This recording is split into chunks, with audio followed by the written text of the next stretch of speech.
Welcome back to the channel. আমার গল্পের আরেকটি ব্লগে আপনাদেরকে স্বাগত। তো আজকের ব্লগটি শুরু হচ্ছে দুপুরবেলার লাঞ্চ দিয়ে। তো আজকে হলো বুধবার আর এখন টাইম মেবি 1:30 বাজছে। আর এদিকে আমাদের মহারানী বাইরে খাবার খাচ্ছে। তো ওকে দেওয়া হয়েছিল অনেক আগে খাবার, কিন্তু ও কী করে না, প্রত্যেক দিন একটু একটু করে খাবার বাঁচিয়ে রাখে। তারপর ধরুন আমি যেটা খাবো বা অভিষেক যেটা খাবে, তারপরে একটু কিছু ওকে দিতে হবে, আর ওর ওই ভাতটার মধ্যে সেটা দিয়ে একটু নেড়ে দিলেই ও বাকি ভাতটা খেয়ে নেয়। তো এটা হচ্ছে ওর মা বাবার কাছে ওর আবদার। আর এদিকে আমাদের মেনু ছিল দই ফিশ, এটা মামনি বানিয়েছে, আর এদিকে পাট শাক, আর সাথে ছিল পটল ভাজা, উচ্ছে পটল ভাজা, এরকম অনেক মেনু ছিল। আর আজকে একটা খুব ভালো গিফট পেয়েছে অভিষেক। এটা হলো একটা যোগা ম্যাট, আর যেটা ওর জিমের কাজে আসবে ভীষণ ভালোভাবে। আর এর সাথে দিয়ে দিয়েছে টাওয়াল, তারপর একটা কিছু রোপ ছিল, স্কিপিং রোপ ছিল, অনেক কিছু ছিল। আর তারপর আমরা সন্ধ্যেবেলায় বেরিয়ে পড়েছি, আর তার আগে একটুখানি ঘুমিয়ে নিয়েছি সবাই মিলে। ওই মোটামুটি 1-1.5 ঘন্টা মতো ঘুমিয়ে নিয়েছি। তারপর অভিষেক বেরিয়ে গেছিলো রাউন্ড দিতে, আর তারপর 7:30টার দিকে আমরা বেরিয়ে গেলাম শিলিগুড়ির দিকে। আর প্রচণ্ড বৃষ্টি হচ্ছিল আর খুব মজা লাগছিল। আর এই অভিষেকটা চুপ করে গাড়ি চালিয়ে যাচ্ছে, কিছুই বলছে না আজকে। গানটা চালাও। কেন, তোমার কি আমার কথা শুনতে ভালো লাগে না? তোমার খালি গাড়িতে উঠলেই গান চালিয়ে দাও। হ্যাঁ, তোমার তো শুনলাম তখন আছে মুশকিল, তুমি লড়াই করো না তো আজকাল। তোমার কি আমার কথা কর্কশ লাগে? হ্যাঁ, এই অবস্থা। হ্যাঁ, ঠিক আছে, তাহলে তুমি নতুন বিয়ে করে নাও, আমি আর তোমার সাথে থাকবো না। কি করবে, বিয়ে করবে নতুন? একবার লোক বেলতলায় যায়, দুবার যায় নাকি? আচ্ছা, দুবার বেলতলায় যাবে না? আমি ভিডিও বানিয়েছি শুনে দিবি। মামুনির কি বক্তব্য আছে? নেড়া একবার বেলতলায় যাবে না দুবার যাবে? মামুনি বাবার সাথে থাকে, বাবার শীত লাগে, মামুনির গরম লাগে। কি কম্বিনেশন তোমার আর আমার! গরম লাগে, ঠান্ডা লাগে, কি জ্বালায়, কি জ্বালা! যা করছে করুক। এখানে প্রচন্ড ঠান্ডাও লাগছে আজকে, আর বৃষ্টি তো থামার নামই নিচ্ছে না। 4-5 দিন ধরে কন্টিনিউ বৃষ্টি হচ্ছে। প্রচন্ড মানে বেশ একটা ঠান্ডা ঠান্ডা ওয়েদার, সাথে আমার হাত পাও একটু ব্যথা ব্যথা করছে। তারপর আমরা ডক্টর দেখিয়ে এখানে এলাম, কারণ 10টা বেজে গেছে আর বাড়িতে গিয়ে খাবারের আর ইচ্ছা নেই। তো এই হোটেলটা একদম পাশেই পেলাম আমাদের যাওয়ার রুটেই। তো তার জন্য আমরা বেশি দূরে কোথাও গেলাম না, কারণ শিলিগুড়িটা আমাদের খুব একটা চেনা জানা নয়। আর তাই আমরা এখানে চলে এলাম। খাবারগুলো প্রথমে তো আমার হোটেল দেখে খুব একটা পছন্দ হচ্ছিল না, ভাবছিলাম ওখানে হয়তো খাবারটা ভালো হবে না, কিন্তু আলটিমেট খাবারটা খুবই ভালো ছিল। আর এটা নিহাতি পসিবল হয়েছে অভিষেকের জন্য, কারণ ওই জোর করে এখানে নিয়ে এলো। তো খাবারটা খুবই ভালো ছিল, কারণ এটা পাঞ্জাবি হোটেল ছিল। তো অনেক দিন পরে আমার একটুখানি বেশ দিল্লির ফ্লেভার পেলাম আমি, তো সেই জন্য খুব ভালো লাগলো। আর জলপাইগুড়িতে খুব একটা ভালো হোটেল নেই যেখানে একটু আলাদা চটপটা টাইপের কোনো খাবার পাওয়া যাবে, তো যার কারণে আমার আজকের খাবারটা খুবই ভালো লেগেছে। আর এখন আমরা ব্যাক করছি গান শুনতে শুনতে আর বৃষ্টিটাকে ফিল করতে করতে। এত ভালো বৃষ্টি হচ্ছে, কিন্তু একটু গাড়ি চালাতে অসুবিধা হয়ে যায়, কারণ চারিদিকে এত জল আর বাইরে যেতেও খুব প্রবলেম হয়ে যায়। আর এখন আমরা পৌঁছে গেছি আমাদের বাড়ির কাছেই, যেখানে আমরা গাড়ি রাখি যে বাড়িটাতে। তো সেই বাড়ির সামনেই আমি নেমেছি, নেমে গিয়ে দরজাটা খুলে দিলাম, আর এখানে অভিষেক গাড়িটা ভেতরে ঢোকাচ্ছে। আমরা বাড়িতে পৌঁছাতে পৌঁছাতে হয়তো পুরো বৃষ্টিতে ভিজে যাব, মানে এতটা জোরে বৃষ্টি হচ্ছে না, কি বলবো। বৃষ্টিতে আমরা পুরো মানে অর্ধেকটা তো ভিজেই গেছি আমি দাঁড়িয়ে দাঁড়িয়ে এখানে। আর যখন একটুখানি হেঁটেই জাস্ট আমাদের বাড়িটা, তো ওখানে পৌঁছাতে পৌঁছাতে বাকিটা আরও ভিজে যাব আমরা। তো গুড মর্নিং। আর এটা হলো পরের দিন সকালবেলায়। এখন আমি এখানে ফুল তুলতে এসেছি, আর এসে দেখলাম আজকে বেশ অনেকগুলো ফুল ফুটেছে। এখানে আরও একটা দুটো হয়তো নীলকণ্ঠা ফুটেছিল, তো দিদা নিয়ে নিয়েছে ওপরের, আর বাকি একটা আছে, ওটা দিয়ে আমি দেব। আর এখানে আজকে আমার এই ইয়েলো গাছটাতে একটা ফুল ফুটেছে, এটা আগের বছরে ফুটেছিল। আর বেশ অনেক দিন পরে এটাতে আবার একটা ফুল ফুটলো, খুব ভালো লাগছে দেখে। মাঝখানে যখন কুড়ি হয়েছিল না, তখন কেউ এটাকে ছিঁড়ে দিয়েছিল, যার কারণে সেই সময় ফুলগুলো আর ফোটেনি। রোজ এখানে তো এই সমস্ত হওয়ার পর একদিকে রান্না হচ্ছে, আমি একটু গুছিয়ে গাছিয়ে দিয়ে একটুখানি বাড়ির কাজটা দেখতে এলাম। তো এটা হচ্ছে আমাদের বাড়ি তৈরি হচ্ছে এখানে, তাই না বলো? আর বাড়ির কাজটা এই কারণেই দেখতে এলাম কি মিস্ত্রিরা কাজ আদৌ করছে কিনা বা বসে আছে কিনা। আর সাথে একটু ভাবলাম এখানে যে ফুল আছে ফুল নিয়ে চলে যাই, পরের দিনের পুজোটা হয়ে যাবে। তো আমার বাড়িতে একটা আন্টি এসেছিল, তো আন্টির সাথে আমি চলে এলাম।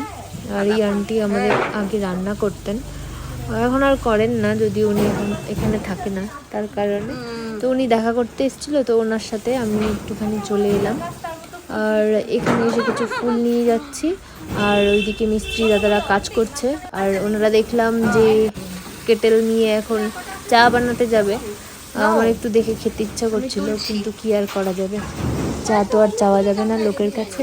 যাই হোক, এবার একবার ভাবছি ছাদটা ঘুরে আসবার। ওই যে ফুলটা দেখতে পাচ্ছেন ওই যে দেওয়ালের মধ্যে, ওটা ভেবেছি মানে চুরি করার প্ল্যান করেছি, কিন্তু জানি না কবে চুরি করব, বাড়ি হওয়ার পরে না বাড়ি হওয়ার আগে। তো ওই গাছ থেকে ফুলটা চুরি করতে হবে। আর এখানে গাছে বেশি আম নেই, অল্প কিছু আম আছে, তো ওটা পাকার জন্য মিস্ত্রিরাও রেখে দিয়েছে আর আমিও রেখে দিয়েছি, কারণ ভাবছিলাম যে কেমন হয়, মিষ্টি হয় না টক হয়, একবার খেয়ে দেখতে হবে পাকিয়ে। তো আন্টি বললো আন্টি একটা আম নিয়ে যাবে, তাই আন্টির জন্য একটা আম সামনে থেকে দিয়ে দিলাম, কারণ দূর থেকে পাড়ার মতন কিছু নেই, এটাই লাস্ট আম ছিল যেটা আমি হাত দিয়ে ছিঁড়তে পারতাম। তো যাই হোক, আর এদিকে বাড়িটা একটু আপনাদেরকে ঘুরে দেখাই। ছাদটা বেশ বড় হয়ে গেছে, এবারে টেনশনে পড়ে গেছি যে এই বাড়িটা আমি মেনটেন কী করে করবো। তো যাই হোক, আমার দুটো শাশুড়ি আছে, কোনো অসুবিধা নেই, তিনজনে মিলে বাড়ি মেনটেন হয়ে যাবে। হিন্দি ব্লগে হিন্দি বকে বকে আমার এমন অবস্থা হয়ে গেছে যে আমি এখন মানে বাংলা বলতে বলতে ভুলে যাচ্ছি। যাই হোক, আস্তে আস্তে ঠিক হয়ে যাবে। আর বেশ ছাদটার মধ্যে এসে ভালোই লাগে, রাস্তার পাশে মানে প্রত্যেক দিন এসে ইমাজিন করতে থাকি আমি বেশ এখানে যে ব্যালকনি আছে ওখানে দাঁড়িয়ে থাকবো পরে। এই বাড়িটায় আসার পর হয়তো মনটা একটু ভালো লাগবে। এই বাড়িটা একটুখানি গলির মধ্যে, তো বেশ অন্ধকার অন্ধকার টাইপের লাগে, মানে আমার খুব একটা মন বসে না এখানে থাকলে।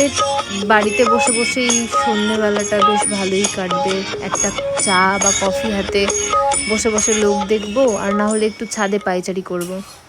আর তারপর এসে বাড়িতে চলে এলাম, আর এসে আমার একটা রান্না ছিল, সেটা আমি এখন করছি, একটা কলমি শাকের ডিশ, যেটা আমার খুব প্রিয়। তো ওটা ভাবলাম একটুখানি বানিয়ে নিই, আর তারপরেই আমরা খাবার খেতে বসে যাবো। অভিষেককে ফোন করলাম, তো ও আসতে একটুখানি দেরি হবে, তো আমি আর মামনি ভাবছি বসে যাব। আর আমাদের বাড়ির এমন অবস্থা যে কেউ না কেউ আসতেই থাকে, তো আমরা ঠিকভাবে শান্তি মতো খেতে বসতে পাই না, তাই ভাবলাম যতটুকু টাইম তাড়াতাড়ি করা যায় বসে যেতে হবে। আর এখানে আজকের মেনু হলো ভাপা, কাতলা ভাপা, এটা মামনি করেছে, আর এটা প্রসাদ ঠাকুরের, আর এটা হচ্ছে পটল আলু দিয়ে একটা ভেজ তরকারি যেটা দিদি দিয়েছে মানে ওপরের, আর এটা হলো একটা ভেজ ডাল যেটা মামনি বানিয়েছে, আর এখানে গন্ধরাজ লেবু, এটা ঝিঙে পোস্ত,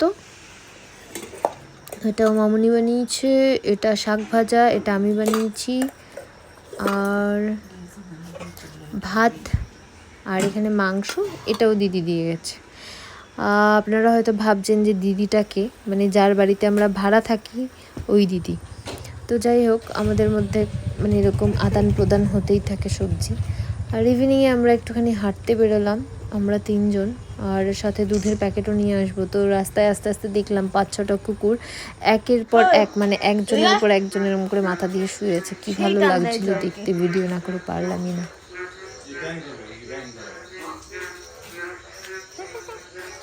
মনো, এই ছু ছু ছু ছু ছু ছু ছু।